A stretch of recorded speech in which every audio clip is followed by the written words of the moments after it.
প্রথমবারের মতো গত ৬ ডিসেম্বর উদযাপিত হয়েছে বাংলাদেশ ভারত মৈত্রী দিবস। ৫০ বছর আগে এই দিনে মুক্তিযুদ্ধে চূড়ান্ত বিজয়ের পূর্বেই বাংলাদেশকে স্বাধীন ও সার্বভৌম দেশ হিসেবে কূটনৈতিক স্বীকৃতি প্রদান করে ভারত। মৈত্রী দিবসে সেই স্মৃতি স্মরণ করে প্রধানমন্ত্রী শেখ হাসিনা বলেছেন, বাংলাদেশ ভারত সম্পর্ক শুধু চুক্তির নয়, আস্থা ও শ্রদ্ধারও। স্বাধীনতার ৫০ বছরে এসে সেই আস্থা ও শ্রদ্ধার সম্পর্ক আরও দৃঢ় করার আহ্বান জানিয়ে তিনি বলেছেন, এখন দুদেশের জনগণের মধ্যে প্রত্যক্ষ যোগাযোগ, ব্যবসা বাণিজ্য ও সংযোগ বাড়াতে নজর দেওয়া দরকার।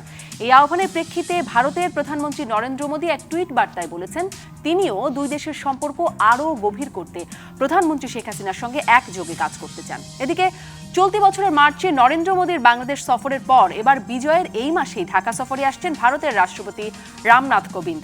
আসন্ন এই সফরকে কেন্দ্র করে পররাষ্ট্র সচিব হিসেবে তৃতীয়বারের মতো মঙ্গলবার ২ দিনের ঢাকা সফরে এসে হর্ষবর্ধন শ্রীংলা বাংলাদেশের পররাষ্ট্রমন্ত্রী ও পররাষ্ট্র সচিবের সঙ্গে বৈঠক করে অমীমাংসিত নানা ইস্যুতে আলোচনা করেছেন। আগামীকাল বুধবার প্রধানমন্ত্রী শেখ হাসিনার সঙ্গেও বৈঠক করবেন হর্ষবর্ধন শ্রীংলা। এর আগে বারবার বৈঠক ও আশ্বাসের পরও যেখানে সীমান্ত হত্যা, ফারাক্কা, তিস্তা সহ নানা অমীমাংসিত ইস্যুর সমাধানে পৌঁছানো যায়নি, সেখানে এবারে ভারতের রাষ্ট্রপতির সফরে অমীমাংসিত ইস্যুর সমাধানের সম্ভাবনা আছে। এই আলোচনায় আজ রাজকাহনে আমার সাথে অনলাইনে যুক্ত হচ্ছেন পররাষ্ট্র প্রতিমন্ত্রী শাহরিয়ার আলম এমপি। কিছুক্ষণের মধ্যেই যুক্ত হবেন তিনি আশা করছি। আমার সাথে ইতিমধ্যেই আছেন ঢাকা বিশ্ববিদ্যালয়ের আন্তর্জাতিক সম্পর্ক বিভাগের অধ্যাপক ডক্টর লাইলুফার ইয়াসমিন এবং আছেন সিনিয়র সাংবাদিক মঞ্জুরুল আহসান বুলবুল। মাননীয় প্রতিমন্ত্রী আমাদের সঙ্গে যুক্ত হয়ে গেছেন। ধন্যবাদ আপনাদের তিনজনকেই আজকে রাজকাহনে আমার সাথে যুক্ত হবার জন্য। মাননীয় প্রতিমন্ত্রী, আপনার কাছ থেকেই শুরু করি যে গতকাল বাংলাদেশ ভারত মৈত্রী দিবস পালিত হয়েছে এবং আমরা সবসময় বাংলাদেশ ভারত দুই দেশেরই সরকার বা রাষ্ট্রর শীর্ষ পর্যায় থেকে শুনতে পাই, আপনাদের কাছ থেকে শুনতে পাই যে একটা অনন্য মাত্রায় বন্ধুত্ব পৌঁছেছে, সোনালী অধ্যায় পার করছে, সর্বোচ্চ উচ্চতায় বন্ধুত্ব চলছে এইরকমটি। আবার একই সাথে এই বাস্তবতাও দেখি যে বাংলাদেশের জনগণের একটা উল্লেখযোগ্য অংশের মধ্যেই এক ধরনের ভারত বিদ্বেষও কাজ করে। এই রকম বাস্তবতায় আসলে সম্পর্কটা কোন মাত্রায়, এটা আপনারা কিভাবে মূল্যায়ন করেন? ধন্যবাদ আপনাকে। ক্ষমা চেয়ে নিচ্ছি একটু দেরিতে সংযুক্ত হওয়ার জন্য। আমি একটু সফরে আছি, রাজশাহীতে আছি। প্রথম কথা হলো যে এই বিষয়টি এসছে ৫০ বছর সম্পর্কের ৫০ বছরের মাথায়, এবং ৫০ বছরের ক্যানভাসে যদি মূল্যায়ন করা হয় তাহলে আমরা যেটা বলি বা যেটা গত কয়েকদিন থেকে বেশি উচ্চারিত হচ্ছে এবং কয়েকদিন আরো বেশি উচ্চারিত হবে, এবং পৃথিবীর ১৮টি ক্যাপিটালে দিল্লি এবং ঢাকার বাইরেও এটি উচ্চারিত হচ্ছে যে বাংলাদেশের সাথে ভারতের বা ভারতের সাথে বাংলাদেশের যেভাবেই দেখেন না কেন, কারণ কোন শব্দটি আগে কোন শব্দটি পরে এরকম চুলচেরা বিশ্লেষণ অনেকে করার চেষ্টা করেন, আকার দেয়া হলো কিনা, ঋষিকার দীর্ঘিকার দেয়া হলো কিনা। তো সেই জায়গা থেকে যেভাবেই দেখেন এটি স্ট্র্যাটেজিক পার্টনারশিপ বা তার চেয়েও আরো উঁচু মাত্রার এই কারণেই খুব স্বাভাবিকভাবেই যে বাংলাদেশের অভ্যুদয়ের সাথে ভারতের সম্পর্ক, যেখানে ভারতের কয়েক হাজার সেনাবাহিনী সদস্য নিহত হয়েছেন, বাংলাদেশের ৩০ লক্ষ শহীদ, তৎকালীন ভারতের নেতৃত্ব ইন্দিরা গান্ধীর অবদান, এবং পরবর্তীতে বঙ্গবন্ধুর ফিরে আসার মাত্র কয়েকদিনের মধ্যে মিত্রবাহিনীর বাংলাদেশ ছেড়ে চলে যাওয়া এবং বঙ্গবন্ধু মানে সভাতে এই বিষয়টি উত্থাপন করা। তো এগুলি কিন্তু শুরু থেকে একটা ম্যাচিউরড রিলেশনশিপের বার্তা দিয়েছিল পৃথিবীকে। বাট আনফরচুনেটলি সরকারের ধারাবাহিকতাতে ছেদ পড়ার কারণে এই বা সম্পর্কটি কাঙ্ক্ষিত লক্ষ্যে সেই সময় পৌঁছাতে পারেনি। আমি অবশ্যই ৭৫ থেকে ৯৬ পর্যন্ত বিভিন্ন সরকারের, অরাজনৈতিক সরকারের, অবৈধ সরকারগুলির কথা বলছি, এবং পরবর্তীতে মাত্র কয়েক বছরে ৯৬ জননেত্রী শেখ হাসিনা রাষ্ট্র পরিচালনা দায়িত্ব গ্রহণ করার পরেই দীর্ঘদিন ধরে অমীমাংসিত বা কেউ সাহসী করেনি কথা বলতে সেই গঙ্গার পানি চুক্তি সম্পন্ন হয়েছিল। এবং সেই সাথে আপনারা জানেন যে পার্বত্য চট্টগ্রামের যে শান্তি চুক্তি সেই সরকারের সময় হয়েছিল। পার্বত্য চট্টগ্রাম প্রসঙ্গটা এই কারণে আনলাম যে পার্বত্য চট্টগ্রামে সেই সময় বিচ্ছিন্নতাবাদী দলগুলি সরকারের যখন আইন শৃঙ্খলা বাহিনী তাদেরকে চেপে ধরতো, তারা তখন সীমান্ত পাড়ি দিয়ে ভারতে চলে যেত। এই কারণে উদাহরণটি আনলাম, যেটা আসলে এখন আমরা রিলেট করতে ভুলে গেছি অনেকে। আবার পরবর্তীতে ২০০৯ যখন আমরা রাষ্ট্র ক্ষমতায় আসলাম, আবার সম্পর্কের ছেদ পড়ে ২০০১ থেকে ২০০৮ পর্যন্ত আবারও যখন শুরু করি। তো এই যে, এবং এই সরকারের সময় ল্যান্ড বাউন্ডারি এগ্রিমেন্ট থেকে শুরু করে প্রি-65 মানে ভারত পাকিস্তান যুদ্ধের আগ পর্যন্ত দেশ ভাগের পরেও যে যোগাযোগ ব্যবস্থাগুলি ছিল সেগুলি ব্যাহত হয়েছিল, সেগুলি আবার আগের জায়গায় ফিরে নেওয়া, বাণিজ্য ক্ষেত্রে ভারত আমাদেরকে যে শুল্ক সুবিধাগুলি দিয়েছে। তো এই 50 বছরের ক্যানভাসে যদি আপনি আওয়ামী লীগের সরকারের সময়কালগুলি বেছে বেছে বের করে নিয়ে আসেন, এই সময়ে প্রচুর সফলতার গল্প আছে এবং সফলতার পাল্লাটি অনেক ভারী।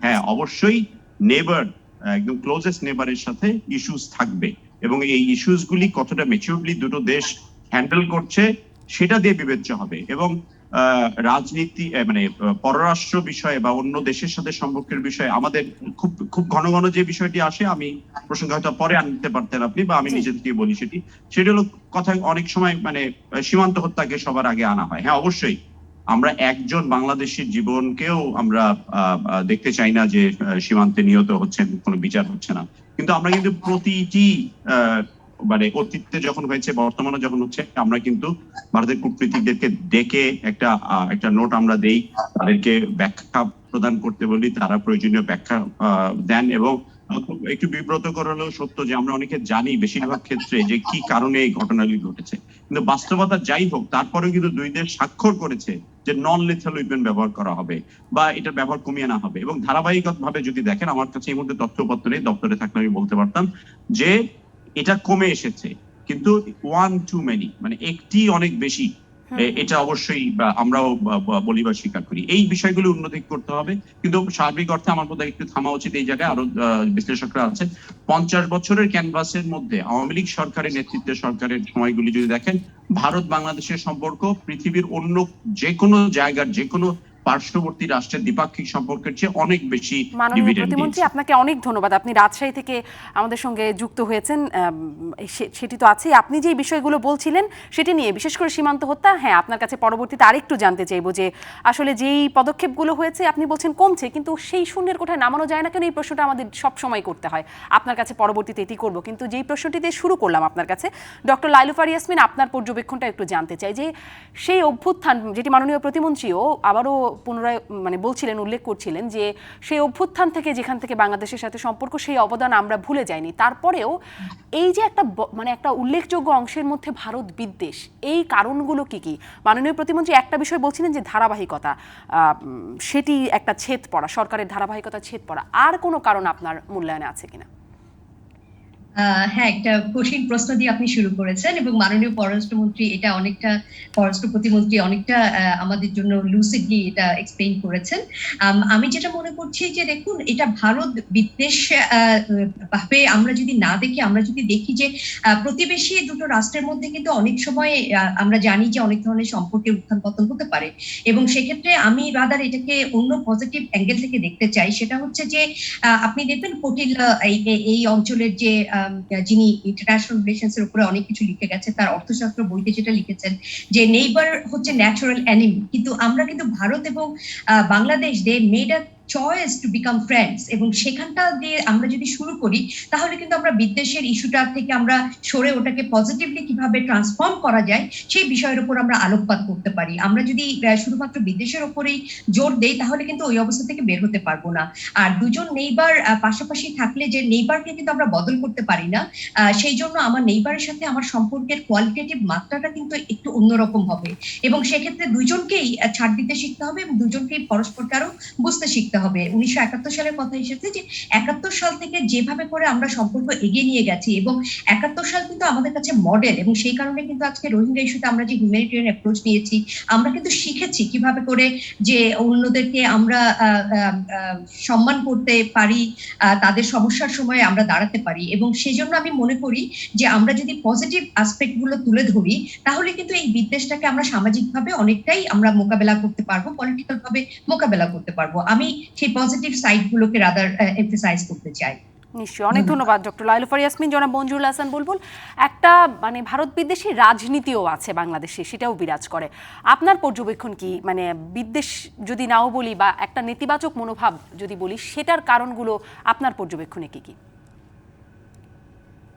দেখুন, আমি শুরু করি আমাদের প্রয়াত মনীষী ডক্টর আনিসুজ্জামানের একটি বক্তব্য দিয়ে। ডক্টর আনিসুজ্জামান তার জীবদ্দশার শেষ পর্যায়ে তিনি বলেছেন, আমাদের সঙ্গে আলোচনা করতেই বলেছেন, তিনি লিখেছেন কোথাও বলে জানি না, তিনি বলেছিলেন যে 1971 সালে যখন তারা পশ্চিমবঙ্গে আশ্রয় নিয়েছেন, ভারতে মুক্তি সংগ্রামী শিক্ষক পরিষদ গঠন করেছেন, তখন আরিফুজ্জামান বলছেন, তখন আমাদের ভারতের বন্ধুরা আমাদের জিজ্ঞেস যে তোমরা স্বাধীন করতে চাও, স্বাধীন করলে কি বলেছেন যে একটি লাভ হবে যে পূর্ববঙ্গে পাকিস্তানের পূর্বাংশে যে ভারত বিরোধিতা আছে সেটা থাকবে না, আরেকটি হচ্ছে পূর্ববঙ্গে কখনো সাম্প্রদায়িক দাঙ্গা হবে না। তারিজামান স্যার খুব দুঃখ করে বলেছিলেন যে আমার জীবদ্দশাতে আমি দেখলাম যে আমার দুইটি ভবিষ্যৎবাণীর কোনটি কার্যকর হলো না, দুটি প্রবল ভাবে প্রতিষ্ঠিত থাকলো। একটি হচ্ছে যে পূর্ববঙ্গে আজকের বাংলাদেশে ভারত বিরোধী শক্তির একটা শক্ত ভিত এবং অবস্থান আছে, আরেকটি হচ্ছে কোথাও কোথাও সাম্প্রদায়িক সম্প্রীতি বিনষ্টকারী ঘটনাও ঘটছে। এর একটি কারণ হচ্ছে যে আমাদের তো একটা ভারত বিরোধী যে পাকিস্তানি রাজনীতি ছিল, সেই পাকিস্তানের ভিত্তিক ধর্মভিত্তিক রাজনীতির মধ্যে অবস্থান করে আমরা বাংলাদেশকে স্বাধীন করলাম, এবং আমাদের ধারণা হলো যে বাংলাদেশের স্বাধীন হওয়ার মধ্য দিয়ে ভারতে আমাদের মিত্র শক্তি, আমাদের বন্ধু শক্তি, এইভাবে আমরা চলবো। কিন্তু দুঃখজনক ভাবে মাত্র 3.5 বছরের মাথায় যখন বঙ্গবন্ধুকে হত্যা করা হলো, তখন তো আবার পাকিস্তানের ভাবধারা ফিরে আসলো, এবং 1975 সালে বঙ্গবন্ধুকে হত্যা করার মধ্য দিয়ে যারা বাংলাদেশের রাজনৈতিক ভিত গড়লেন, তাদের কিন্তু রাজনৈতিক ক্যাপিটাল ছিল ভারত বিরোধিতা। কাজেই খুব দীর্ঘ সময় কিন্তু আমরা পাই নাই মুক্তিযুদ্ধে ভারতের আমাদের প্রতি যে সহায়তা, সেই সহায়তাটাকে দীর্ঘমেয়াদী একটা সম্মান জানানোর আমরা পাইনি। এবং পরবর্তীকালে 1996 সন পর্যন্ত সামরিক সরকার, বেসামরিক সরকার, সামরিক পোশাকে বেসামরিক পোশাকে সামরিক সরকার, তারা কিন্তু ভারত বিরোধী চর্চাটাই করেছেন। পরবর্তীকালে আরো আপনি যদি দেখেন পিছনে এসে যে এই ভারত বিরোধী রাজনীতিটা একটা ভিত্তি পেয়ে গেল, এবং সেটি 71-এ পরাজিত শক্তি তার সঙ্গে সামরিক সরকারের যে নতুন দল গঠন করলেন, তাদের রাজনৈতিক পুঁজি হলে সেটি ভারতের মহামান্য রাষ্ট্রপতি শ্রী প্রণব মুখার্জি বাংলাদেশে আসলেন, বাংলাদেশের একটি বড় রাজনৈতিক দল তার সঙ্গে দেখা করলো না, বা তাকে এক ধরনের মানে অপমানের মতোই করলো। কাজে একটা ভারত বিরোধী আপনি যে প্রশ্নটি করেছেন সেটি।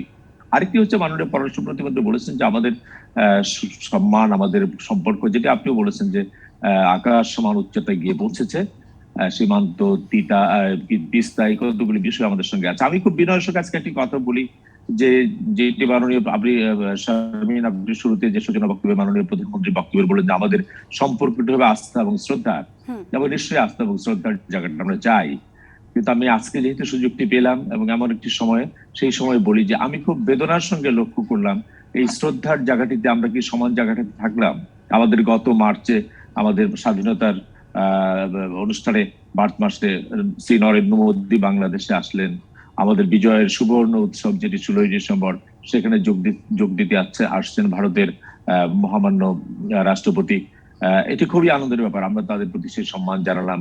গত মার্চ মাসে ভারতে প্রজাতন্ত্র দিবস, গত জানুয়ারি মাসে 26শে জানুয়ারি যে ভারতের প্রজাতন্ত্র দিবসের প্যারেডে বাংলাদেশের 3 বাহিনী গার্ড অফ অনারের নেতৃত্ব দিলে, এটি খুব বড় অর্জন। কিন্তু আপনি শারমিন মাননীয় পররাষ্ট্র প্রতিমন্ত্রী একটু লক্ষ্য করবেন যে বাংলাদেশের 50 বছর হয়ে গেল ভারতের প্রজাতন্ত্র দিবসের প্যারেডে বাংলাদেশ কিন্তু অতিথি হতে পারলো না, না বঙ্গবন্ধু হতে পারলেন, না আমাদের প্রধানমন্ত্রী হতে পারলেন। অথচ 1950 সন থেকে তারা প্রজাতন্ত্র দিবসটি পালন করছেন।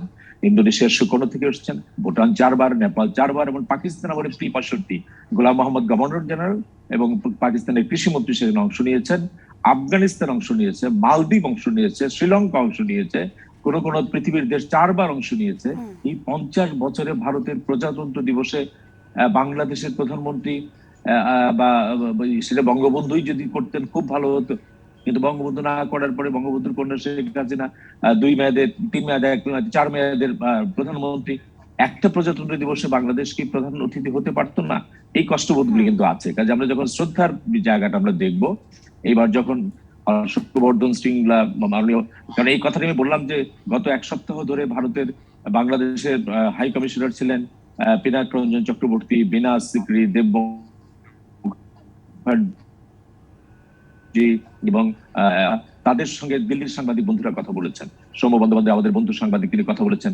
সব হাই কমিশনার বলেছেন হ্যাঁ এটা তো আমরা লক্ষ্যই করি নাই যে এই 50 বছর হয়ে গেল বাংলাদেশ কেন প্রজাতন্ত্র দিবসে প্রধান অতিথি আসে নাই। পিনাক বলেছে আমি তো জানি না, আমি তো খেয়ালই করতে পারিনি। বিনা সিকরি বলেছেন আমাদের নতুন করে দেখতে হবে। দেব মুখার্জি বলেছে আমি তো বাংলাদেশের পক্ষে বেশি বলি, আরো বেশি বললে এরা আমাকে খুব খারাপ বলবে। তো আপনি দেখেন যে এই ছোট জিনিস, এটি আমি মনে করি না যে ভারতের মহামান্য রাষ্ট্রপতি আসবেন তার বিনিময়ে আমি বলছি যে আমাদেরকেও তোমার প্রজাতন্ত্র 26শে জানুয়ারি যে প্রজাতন্ত্র দিবসের অনুষ্ঠান হবে সেখানে বাংলাদেশকে নাও। আমি এটা জনাব বিনিময় মঞ্জুর করতে হাসান বলছি বুলবুল, না, কিন্তু আপনার যখন বেদনার মাননীয় জায়গাটা একদম প্রধানমন্ত্রী স্পষ্ট। আপনি যে আস্থা এবং শ্রদ্ধার কথা, আপনি যে বেদনার জায়গাটা বলছেন সেটি একদম আমি স্পষ্ট। আমি একটু মাননীয় পররাষ্ট্র প্রতিমন্ত্রীকেও এটি একটু জিজ্ঞাসা করি। এটি একটা মানে নিশ্চয়ই একটা পয়েন্ট। মাননীয় প্রতিমন্ত্রী, এই বিষয়ে কি কখনো ভেবেছেন যে কেন এমনটা হয়নি? মঞ্জুর হাসান বুলবুল বলছিলেন যে প্রতিবেশী দেশগুলোর সব মানে দেশ থেকেই গেছে, বাংলাদেশ থেকে মাননীয় প্রধানমন্ত্রী বা বাংলাদেশের প্রধানমন্ত্রী কেন নয়? এটার উত্তর দেওয়ার জন্য আমি যথাযথ ব্যক্তি নই। এটি ভারত সরকার, আমরা যখন আমন্ত্রণ জানাই অন্য কোনো দেশের রাষ্ট্রপ্রধান বা সরকার প্রধানকে, ইটস আওয়ার প্রেরোগেটিভ। তো সেখানে অন্য রাষ্ট্র আমাদের দেশের কাউকে আহ্বান করছেন কি করছেন না, এটা তারও উত্তরটি দিতে পারবেন। তবে বুলবুল ভাই এই আমন্ত্রিত অতিথিদের যে তালিকা বললেন, সেই তালিকায় আরেকটি নাম যুক্ত হলে হয়তো অবশ্যই ভালো হতো, কিন্তু এই তালিকা থেকে এখনো পর্যন্ত যুক্ত হয়নি মানে যে ভবিষ্যতে হবে না তা নয়। কিন্তু যেটা প্রায় সকলেই পেয়েছে, যে সুযোগটি বা এটা সম্মানের অবশ্যই প্রতিবেশী রাষ্ট্রের, কিন্তু সেটা না যাওয়াটা আমি খুব বড় কোনো ইস্যু হিসেবে দেখছি না। তো আমি আবার অন্য একটু আসতে চাই যে এই সম্পর্কের জায়গাগুলিতে এই যে এত বিচার বিশ্লেষণ করা হয়, যে শুরুতে যে বললাম রস্বীকার দেয়া হলো না দীর্ঘিকার দেয়া হলো, এত মানে অনুবীক্ষণ যন্ত্র দিয়ে অন্য কোনো সম্পর্ক চুলচেরা দেখা হয় কিনা পৃথিবীতে আমার যথেষ্ট সন্দেহ আছে। এবং প্রতি ইস্যুতেই আমি প্রথম দফায় আপনার একটি প্রশ্নের উত্তর দিতে পারিনি, সময় ছেড়ে দিয়েছিলাম ফ্লোর আমি। সেটি হলো যে অন্য দলগুলি যে সময় এই বিষয়গুলি নিয়ে রাজনীতি করেছে, বিশেষ করে অতি সম্প্রতি আমরা দেখেছি যেখানে ভারত কোভিড এর টিকা প্রায় সর্বপ্রথম সর্বোচ্চ পরিমাণ সংখ্যায় বাংলাদেশে দিল এবং পরবর্তীতে বাংলাদেশের সাথে চুক্তিবদ্ধ হলো, যেটা দিয়ে আমরা আমাদের সকল ফ্রন্টলাইন ওয়ার্কার, তৃণমূলে যারা কাজ করেন, স্বাস্থ্যকর্মী থেকে শুরু করে প্রশাসন এবং পুলিশের বিশেষ করে, এবং এখনো পর্যন্ত পৃথিবীতে যত টিকা ক্রয় বিক্রয় হয়েছে বলে জানা গেছে তার মধ্যে সবচেয়ে কম মূল্যে দেয়া হলো। সেই সময়টাতে সেই $4 বা $5 প্রাইসটাকে নিয়ে যে পরিমাণ আলোচনা বাংলাদেশের মিডিয়াতে হয়েছে, যে পরিমাণ সমালোচনা হয়েছে, পরে তো তাদেরকে সেই কথাগুলি নিজেদেরকে গিলতে হয়েছে। ইংরেজিতে একটা কথা আছে, they all had to swallow their own words। তো এভাবে সম্পর্কটাকে বিনষ্ট করার সক্রিয় প্রচেষ্টা করা হয়, আবার অনেকে না বুঝেও সেই ট্র্যাপের মধ্যে পা ফেলে দেন। কিন্তু আমি মানে খুব আত্মবিশ্বাসের সাথে বলতে চাই যে আমরা যেমন ধরেন এবার নিউ ইয়র্কে, মানে বুলবুল ভাই একটি প্রসঙ্গ বলেছেন, কিন্তু আরেকটা উনি আনতেই পারেন, আরেকটু ক্লোজ কাছাকাছি ম্যাগনিফাইং গ্লাসে দেখা যায় যে আমরা প্রতিবারই জাতিসংঘে সাধারণ অধিবেশনে গেলে দুই দেশের প্রধানমন্ত্রী সাইডলাইনে একটা বৈঠক ন্যূনতম হয়। এবার কিন্তু হয়নি। এবার কেন হয়নি? অনেকে সমালোচনা করার চেষ্টা করেছেন বা করবেন বা জানলে করবেন, হয়নি পিওরলি লজিস্টিক্যাল রিজনে। মাননীয় প্রধানমন্ত্রী যেদিন নিউ ইয়র্ক ছেড়েছেন, ভারতের প্রধানমন্ত্রী নরেন্দ্র মোদী সেই সময়টাই কেবল নিউ ইয়র্কে ফিরেছেন। মাননীয় প্রধানমন্ত্রী ওয়াশিংটন, মানে এটা হয়ে ওঠেনি, কিন্তু তার মানে যে এটা হবে না। ঠিক পরের সপ্তাহে আমি যখন মেক্সিকোতে গিয়েছি, মাননীয় প্রতিমন্ত্রী একটা বিরতিতে যাব, কিন্তু বিরতির পরে আপনি যেটি বলছেন এত চুলচেরা বিশ্লেষণে যদি আমরা নাও যাই, রস্বীকার দীর্ঘিকারের মতো বিষয়গুলোকে যদি নাও ধরি, যে বিষয়গুলো ধর্তব্য, যেমন আপনি বলছিলেন সীমান্ত হত্যা, সেগুলো নিয়ে আরেকটু কথা বলতে চাই, বা অমীমাংসিত বিষয়গুলো যেগুলো নিয়ে আলোচনা হচ্ছে, প্রতিবারই হয় বারবারই হয়, সেটি নিয়েও একটু কথা বলতে চাই। ফিরছি রাজকাহনে।